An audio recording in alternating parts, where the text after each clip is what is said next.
Pat Morita. Mr. Pat Morita. Oh, yeah. Pat Morita, ladies and gentlemen. Lenny Bruce's mother named him the Hip Nip, but he hung on because now all of a sudden he had an angle. He would tend to do the same show over again. And then he couldn't figure out why he wasn't getting laughs. I don't think he paid much attention to the rules of the game. You know, kind of did what he wanted to do. He really embraced the things that many of us run away from. He ran to it. He opened for Vic Damone, Connie Stevens, and Red Fox, who put him on his show. He was just a lovely, lovely man. Pat went on and became a huge star. And he created one of the iconic characters in American cinema. One thing I learned with comics is they were actually some of the most unhappy, tortured people, and their comedy comes from pain.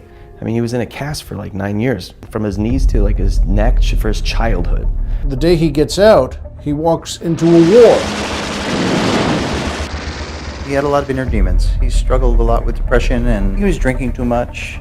I think he was doing too much drugs. He was drinking so much that I went to the line producer and said, I'm scared to death he's going to fall off a cliff. And he was stumbling and he fell flat on his face. That was when it really, really hit home and he realized, I've got a big problem. That entire chapter of my life changed me forever.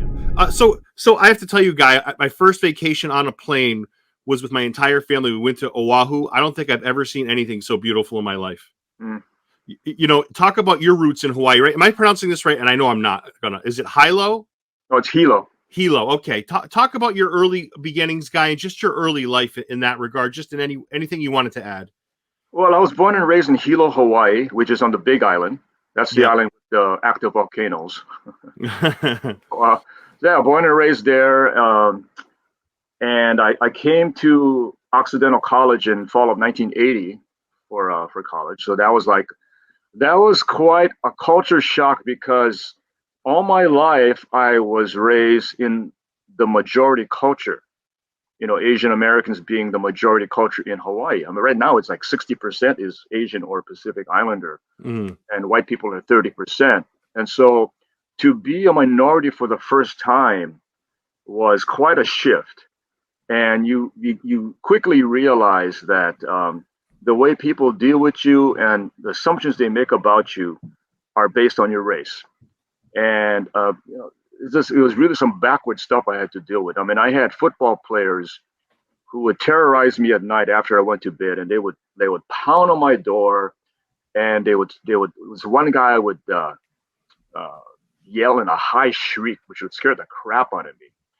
And they even threw like a hollow tile brick at my door. They threw mustard bottles at my door, all because one night they were making a lot of noise outside my door, and I had to wake up early for classes, like, I don't know, 9 o'clock class. I mean, they had some really early classes, 8 o'clock. I don't know. It was really early.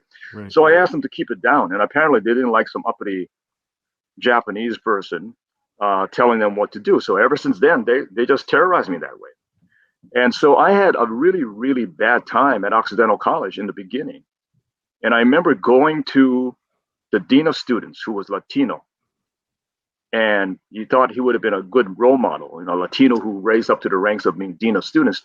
And I'll never forget what he said. He says, Guy, we can't do anything about this because these students come from good families who donate money to the school. Wow. And I thought, now I get it.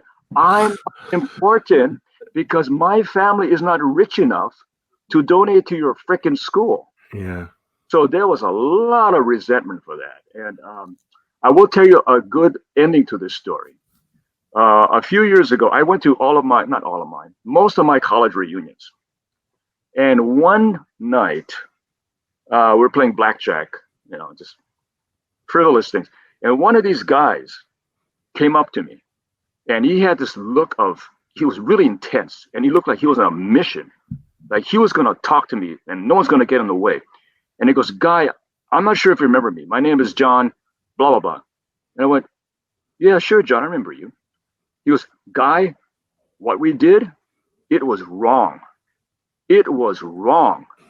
And I am so sorry. And I hope you can forgive me. But even if you can't, I would say it again and again. It was wrong. And everything around me stopped. Wow. It's like me and him are like, and I said, sure, John, I forgive you. So we shook hands. And he finally relaxed. And I said, I just want to know, why was I made a target? And he goes, I don't know. I don't know. But I just know it was wrong. And he said, I read something you wrote. And I don't know what it was. It could have been something in the Los Angeles Times where I would write a op-ed piece about the way Asian Americans are portrayed in the media. It would have been maybe just the fill-in form that we got at the alumni reunion about what have you been doing, what kind of extracurricular activities are you on. He says, you're a good man. I wanted to cry. Wow. It was like my poor enemy is apologizing profusely. And on top of that, he's saying, I'm on your side. I'm against racism. I couldn't have written that in my fantasies. Right. I was like, whoa. Right. Wow. So somebody from my class was sending emails around afterwards saying, hey, did anybody have an interesting experience at the reunion you want to write about? So I said, kind of, yeah. So I wrote this, and he said, Guy, can I share this with people? And I go, yeah, fine. And he goes, Guy, we're getting some really emotional reactions from this. You should put it in the Occidental magazine or something. I went, okay. So I put it in, and then John got back to me, and he goes, Guy, thank you for being so forgiving. Thank you so much. And 5 years later, I saw him again. And he held me like this, and he goes, Guy. And he looked at me as if I was a preacher who told me he was going to go to heaven, that I saved his life. And it was amazing. So every 5 years, we will continue this dialogue. And 5 years after that first apology, he felt more comfortable. He said, when I was growing up, my parents said things to me that made me think like I was better than other people. This is where he was admitting this racism was handed down to him. He goes, I took my family to Manzanar. And I went, you went to Manzanar? The former concentration camp. Right. Where they kept Japanese Americans after the bomb for Harbor, because they said, we can't trust any of you guys. We're going to put you in concentration camps. And there were 15 concentration camps. And I said, even I haven't gone to Manzanar. He goes, I want to show what we did to people because they're different. And I said, Guy, I'm only one person. I can't change the world. And I said, no, of course not, John. He goes, but I just wanted to not repeat that. I don't want to hand that down to my kids. I want them to know that this is what we do when we don't treat others equally. And I said, John, 5 years ago, you called me a good man. I can return the favor. You're a good man. Wow. It was a beautiful moment. So every 5 years, I would look forward to seeing him and knowing that whatever we talk about was just going to be so profound, because anytime we got closer to just talking about regular things and just forgiving each other, it made me look back on my Occidental experience with more positivity. Right. You know what I mean? Right. Yeah, and that's unbelievable, because usually stories like that don't end like that. They end, they end horribly. How would you define your role? How would you classify your role, Guy, just in the last 30, 40 years? Would you say civil rights activist? I know the primary thing that you do is, you have a very active role in promoting Asian American identities or Asian identities portrayed, media, television. How would you, maybe for people that are listening for the first time that have never met you, how would you describe what you do and kind of how you facilitate your life? How would you classify that? Well, we had a board member, Rita Hollingsworth, who said that what we did in MANA, Media Action Network for Asian Americans, which is an all-volunteer media watchdog group. We assess the media. When they do something positive, we praise them. When they do something that's stereotypical or beyond the pale, we let them know. And if they do it repeatedly, then we go after their advertisers. Or, we get tough with these guys because, we'd be reasonable at first, but if they're going to keep doing it, well, we're going to go after them financially. And she told the media that what we do is civil rights. And I thought, well, that's cute, but no, that's not civil rights. But I thought about it, and it is civil rights. It is civil rights. And I mean, so in the 80s, in 1987, I was one of 140 people who went to Washington, D.C. to lobby for the passage of the redress bill. And I was one of the 15 leaders where we had teams of 6 or 7 talking with Congress people, telling them why they had to pass this bill, which would give $20,000 to each survivor of the Japanese American internment camps. You know, so that was civil rights. But I think what we do in MANA is also civil rights, because what we're saying is, look, all we're asking for is equal opportunity for Asian Americans to write, act in their own stories. We don't want to be just there so you make fun of us, because we've seen so many movies where there's only one Asian person in the whole film, and it's just there for comic relief. We're just there to be laughed at, not laughed with, but laughed at. And we got sick and tired of that. So that's what we're trying to do. Yeah, there's a great stat when I was looking into your life. It's not great like a good thing, but it's kind of like just great in a sense that it's very impactful. Is the very talented Steve Park from Fargo in '92? He was the only Asian American, if I have this right, that was in any of the 4 networks as far as the main show goes: NBC, ABC, CBS, Fox. Which I was thinking, I'm like, that is unbelievable. Like, that is like, for those listening, if that's not mind blowing as to hopefully how far we've come. I mean, I hope, but Guy, that's an insane statistic. Yeah, I mean, 1990. It's not like this is like 1930. Like, this is within memory, right? Yeah. I think that was what I dug up, because I used to write a column for the Ralph Shimpo newspaper for 25 years, where every other week I would talk about Asian Americans and significant things in their relationship to the media. And I went back to the season of 91, 92, because we formed in April of 1992. So I wanted to say, okay, how bad was it when we formed? And to the best of my knowledge, Stephen Park was the only person who was seen every week on a show, and he was only like a featured player. So he actually wasn't in the cast. Right. Like, you have Saturday Night Live, you got the cast and then featuring the bit part players who don't always appear every week. That's how bad it was. And so in 1999, the LA Times did a story saying in the new fall season, there are going to be 26 new shows across the top 4 networks, and not one of them stars a person of color. So everybody blew up. NAACP said, that's it. We're going to boycott you if you keep this up. The Latinos got together. They said, okay, we're going to have a brownout. On this day, we're telling everybody, don't watch TV, because this is a two-way street. If you're not going to show us, we're not going to watch you. Right. And Asian Americans got together, and we formed a coalition. And ever since then, every year, we would meet with the presidents of each of the 4 networks, the top 4 networks, and they would give us data on how many Asian Americans they hired as regulars, recurring characters, guest stars, and on reality shows, and how many of them were writers, how many were producers, directors. And we would talk about how to get things better. And that's why things have gotten better. Yes. CBS in 2005, 2006, they only had 2 regulars on their entire network that were Asian. And it was just 1 to 2 to 2. And I told Nina Tassler, who was the president, I said, Nina, look, instead of just us talking to the brass, the head of comedy, head of drama, head of casting, head of reality shows, and you, and hope that what we say trickles down to your writers and producers, why don't we meet directly with your writers and producers? I promise you, I will not criticize anything these people have done, because if I do, they're just going to go, and they will not cooperate with me. I just really want to use their best thinking about how they can use us in their existing shows, and how they can create new shows where we're the center, we're the stars. So after 2 years of just 2 Asian regulars, she goes, let's try your way. So first we had a mixer where she invited all of her writers and producers to come, and we had to tell one-on-one the same thing. And I got laryngitis probably, because it was like, that's too hard to do. And then the next year, we gathered in a conference room where I would show video clips of good scenes of Asian Americans, how they're used very well, and stuff that we'd rather not see again. Right.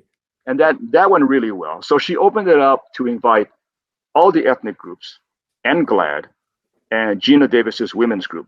And we had this standing room only audience. And it was great. People were just, at first the writers were a little nervous, like, gee, I don't know. Can I share this story without someone criticizing me?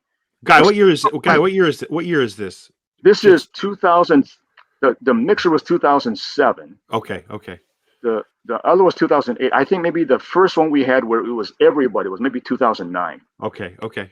And long story short, CBS eventually went from 2 Asian regulars to 22 or 24.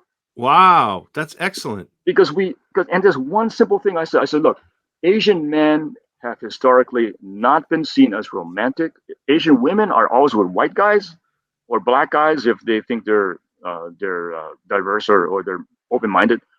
Asian guys are not fit with anybody. So when you have Tim Kang in a relationship with Sunshine on The Mentalist, thank you very much. When you have Daniel Day Kim in a relationship with a woman on Hawaii Five-0, thank you very much. And so someone thought of using Cal Penn in How I Met Your Mother. And so he got like 9 episodes out of it. And then they put him in We Are Men as a cast regular. And then when that didn't work, they put him in Battle Creek. And when that got canceled, ABC picked him up for Designated Survivor. And then NBC picked him up to star in on a show where he was a former city councilman, Sunnyside. Yeah. So he got like 6 episodes. He got 6 seasons, 6 series out of one story arc. See, so all these things, they had a ripple effect. Yeah. And so, but the other networks would not do that. They're afraid of having advocates in the room to tell people what to do, so to speak. But this is their own benefit. So I know you're not looking for praise or thanks, but do any of these actors that you advocate for, do they ever reach out to you and say, "Hey, Guy, man, thanks for all your hard work. Thanks for your years of like having our backs"? Like, do people reach out to you? I mean, if it's personal, you don't have to say that. I don't want to.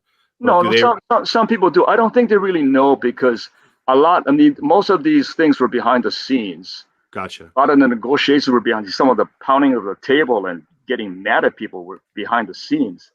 And we wanted people to believe that they got the role simply because they're good. Yeah. You know. Marvel's done a nice job because, I mean, it's the importance of an Asian or an Asian American child seeing themselves on screen, or an African American child in Black Panther. Right, Shang-Chi is another phenomenal movie that you could just watch and love it, and they get things right.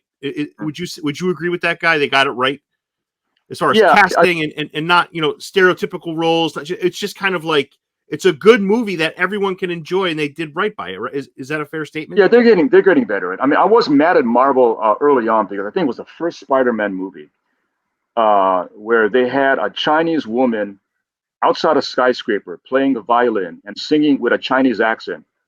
Spider-Man does whatever, from the 60s, the cartoon show. Yeah. That is the only Asian person you see with any speaking role.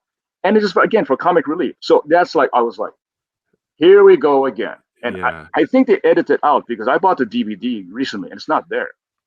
But that's the kind of crap we initially went through.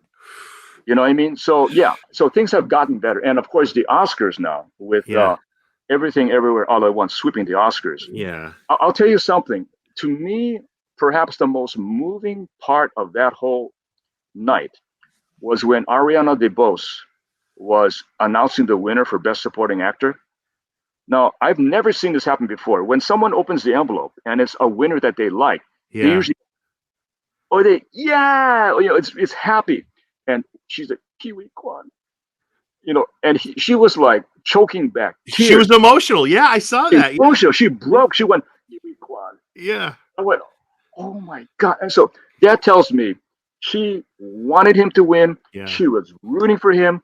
It meant something to her that this guy won. And to see people support us this much, to want us to and to relate with us, that's all we formed Mana for. We wanted to have Asian Americans be relatable as not these weird people who look different from us and are not assimilatable, but for them to relate with us, to care about us. Yeah. That's all we started this group for. Yeah. And so it was beautiful, a beautiful moment. And Michelle Yeoh and Ki Kwan they said universal things that anybody can relate to in their acceptance speech. Michelle said, don't let anybody ever tell you are beyond your prime. You're past your prime. I mean, of course, women went crazy because they always hear that. Yeah. But men can identify with that. And in Kiwi to say, look, I was a boat person. I was a boat person for 1 year. And now I got to the Oscars. It's like, that doesn't happen except in the movies. It's like, it only happens in America. He goes, this is the American dream. I mean, how can you not feel something and go, oh my God. Yeah, Kiwi, I'm so happy you noticed that because I was rewatching it today. Yeah, and it wasn't like a fake reaction, guy. She was like genuine. Like, if anybody listening or watching, watch that award being handed out. She is like it was almost like a gasp. It was like she was so happy and genuinely like thrilled for him. And he was in his speech. He was talking about how he spent a year as a refugee, I think, and it was just a very like. I mean, everyone loves him because of who he is, because he's just a good man, right? Yeah. But the idea that now we're I don't know. It was just a beautiful moment. I was very happy for him and a boatload of other people. It was just so when you look back, are you happy with what you're seeing now? Are you happy with? I mean, we're not perfect. We're not in a place that's ideal, I don't think, but we're in a better place than we were in '92, I would say. Yeah, I mean, I think those of us who grew up used to jokes about the way we look, the way some of us talk, the eyes making kung fu noises, that kind of stuff. The more you have Asian American celebrities that people relate to and care about, the harder it is for anybody to do that and get away with it. Right. So that's what's changed in the last 30 years.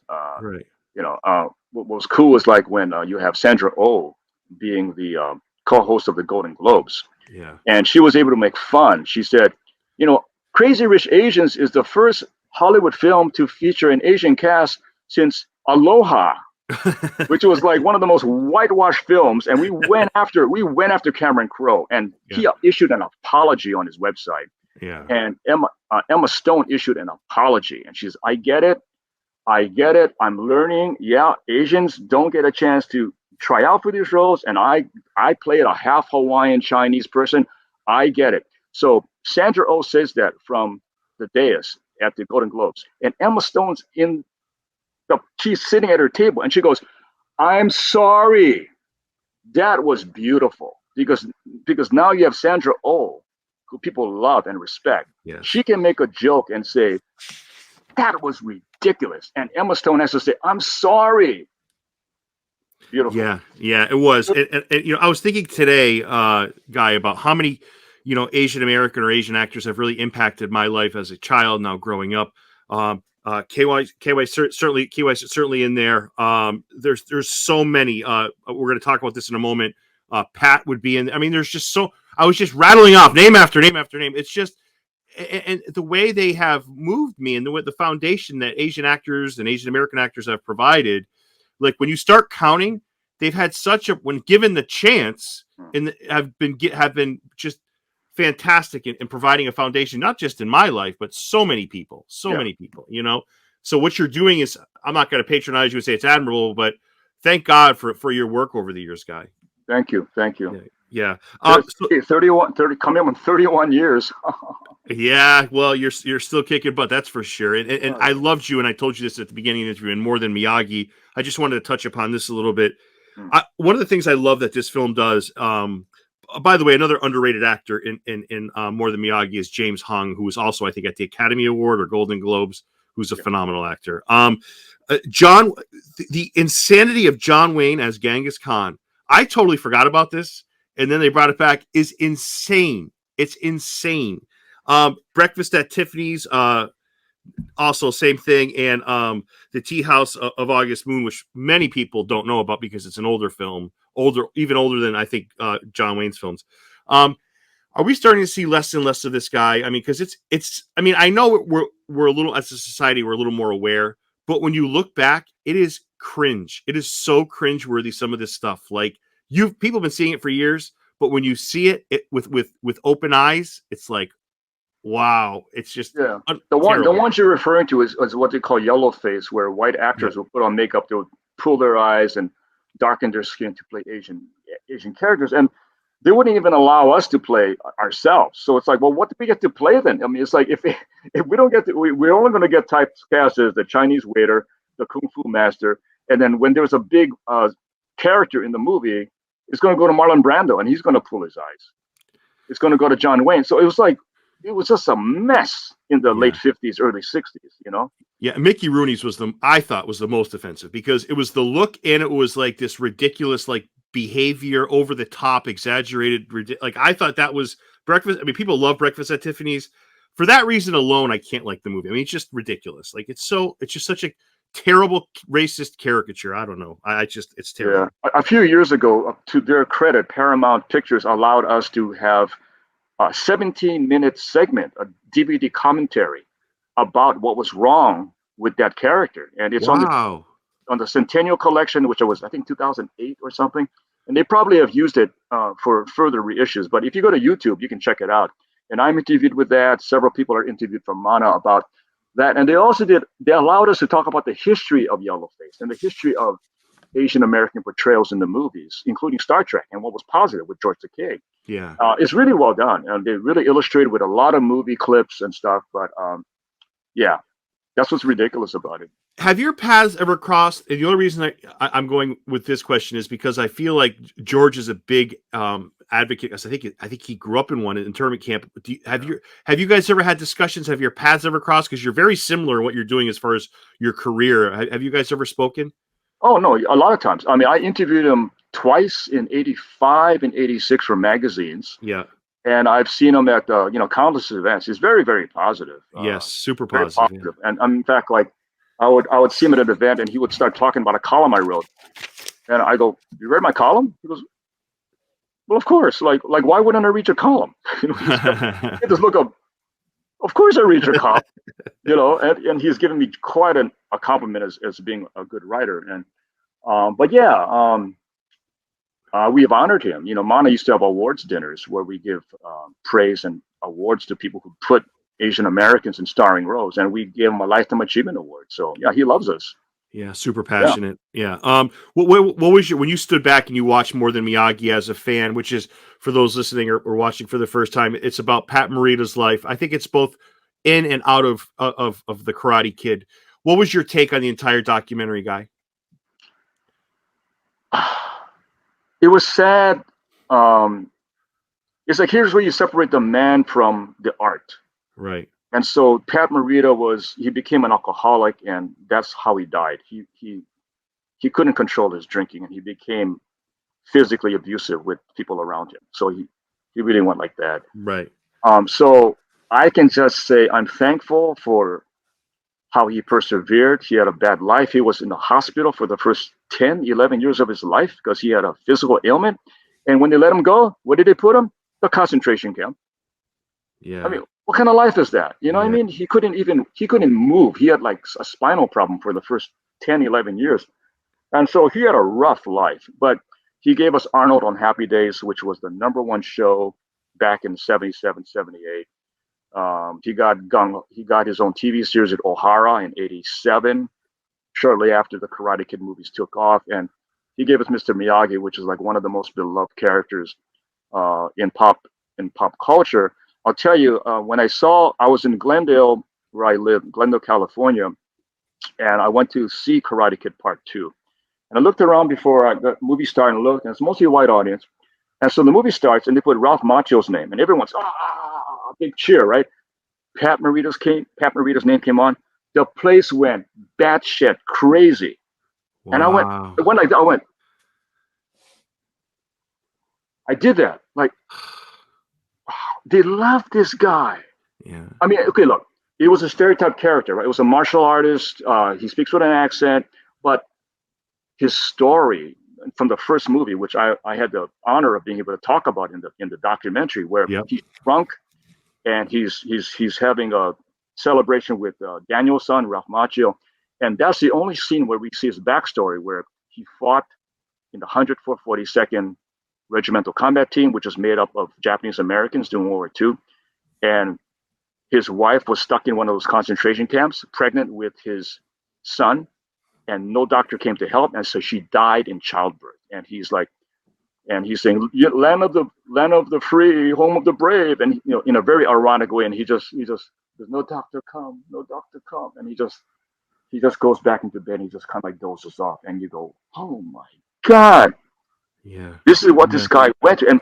And that scene they were going to cut it out because they said, we're going toward the big championship karate tournament between Daniel and Johnny Lawrence. Johnny Lawrence, thank you. Yeah.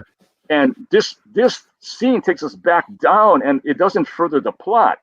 But thank God they put it in, because that's what got him his Oscar nomination for Best Supporting Actor, because you saw the good of this character. He doesn't talk about it in the regular day, but this is the pain he takes with him. That was just an amazing scene that he did. Yeah, and I wonder if Pat in real life and Mr. Miyagi on screen didn't share some of that pain, right? Because in Pat's stand-up in the documentary, he does stand up, but a lot of it, I don't know if it's driven from pain, because one of his jokes was, "I haven't felt this good since December 8th." Like, so he jokes about Pearl Harbor. He's trying to, and I wonder how much of that stand up, because stand up comedians can sometimes be very angry people, and they come from a place of comedy comes from a place of anger. I think at times. Yeah. So I wonder how much of that was real. And I'll tell you this: the one thing you're telling me about the reaction, I totally believe that, because he was a father figure to not just like Asian kids and Asian American kids, like everybody who needed somebody. Pat Morita or Mr. Miyagi was that guy. He was the best friend. He was the father figure. He was the man that provided guidance. Like, I mean, I'll never take this poster down ever. Like that man has, I get emotional talking about it, because I just feel like what he's done for people is just, I don't know, the documentary's great. And just his life work is just beautiful, guy. I totally wish I was there to watch that. I would have loved seeing people give Pat the due he deserved. I got to meet him once. There was a roast for George Takei, and Pat was one of the people who went down and made fun of George Takei. Yeah. And afterwards, there was like an after party, and we were eating food and stuff and walking around. And I saw Pat, so I went up to him, I told him who I was, and I said, "For what it's worth, I want to tell you that scene you played in Karate Kid, in my opinion, is the best scene any Asian American has ever played." Wow. Because it spoke to our history, it spoke to our pain. And he just kind of looked at me and went, "Thank you."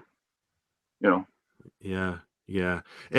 It took me, Guy, I think, to get older as an adult to appreciate that scene, because he's lost his entire, like, I don't think I connected as a kid. Look, he's lost his entire family, and he's talking to the one person he views as, I want to say, like a son, maybe. Like, I mean, it's like a son. It's like a father-son relationship, and that's what I love it. It's like one of those tropes you see in Hollywood, right? They're not blood relatives, but the relationship becomes that of like a father and son.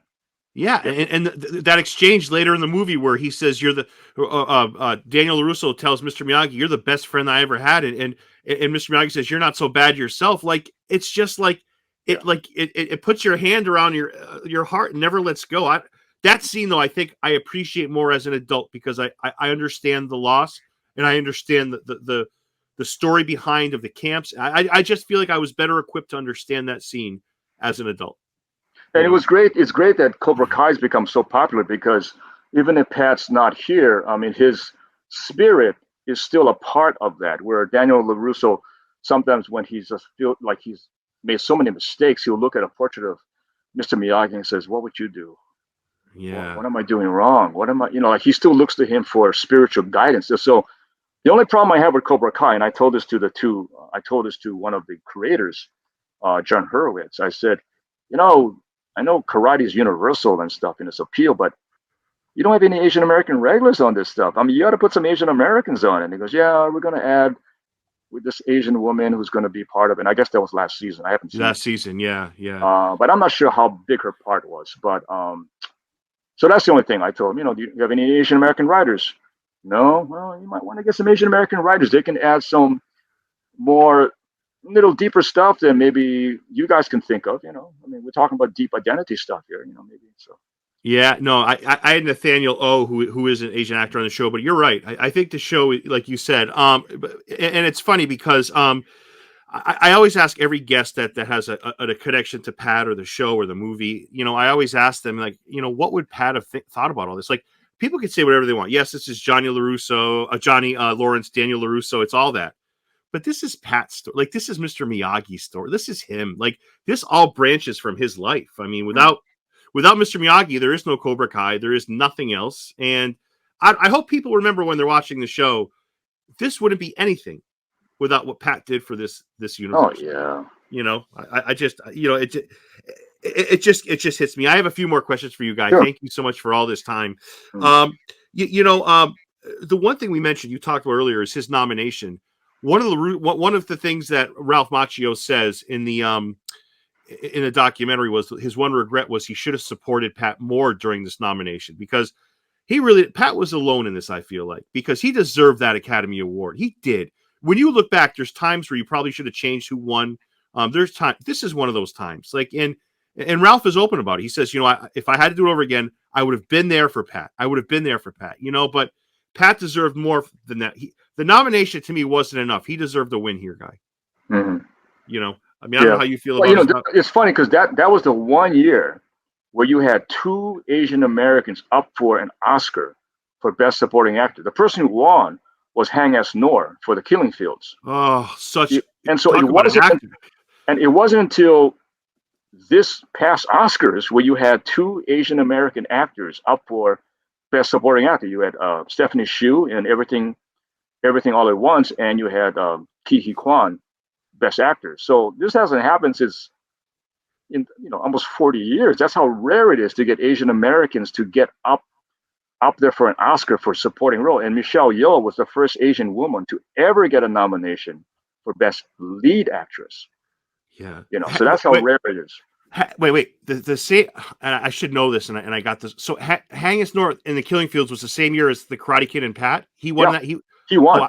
They're up against each other. So they're up against each other. Now, I haven't seen The Killing Fields, so I can't judge if it's a powerful movie. Yeah, it's deserved to win over Pat. But it's interesting that they were up against each other that year. Yeah, Hang S. Noor is in a wonderful movie called My Life, where Michael Keaton is dying, but he's recording it for his child. And Hang S. Noor is amazing in that movie. But I have to say, maybe it should have been a tie because I didn't realize that was the same year. Hang S. Noor was an amazing actor. Amazing actor. You know, when you look at your work, I saw some clips with Sarah Silverman and stuff like Jay Leno. I wish comedians would realize, okay, Sarah's is a little different. I think that's a little more ignorance. I think Jay Leno thinking certain things were funny, I don't know. It's just bad taste. Like, the good comedians can make jokes, not about race, but do it tastefully where it's not offensive. I don't know. I feel like there's a fine line there. And I don't know. In both those cases in your life, I feel like they missed that.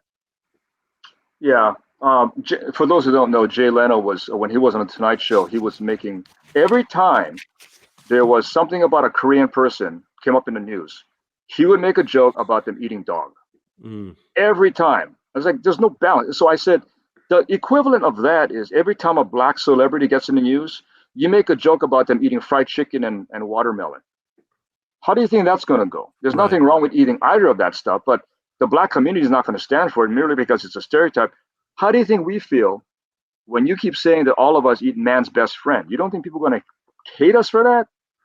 That's like a very small group of people. That's mostly in Asian countries. I've never eaten dog, nor would I. And it's like, quit doing these jokes in such a disproportionate way. And the only reason he stopped was because we threatened to go after his advertisers for You Bet Your Life, his new game show. Yeah. And that's when it's okay. So we got on Zoom and Jay was, okay, I'm sorry.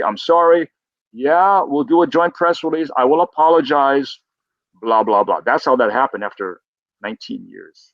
Yeah, that's insane. It's not funny. I don't get that. I don't understand that.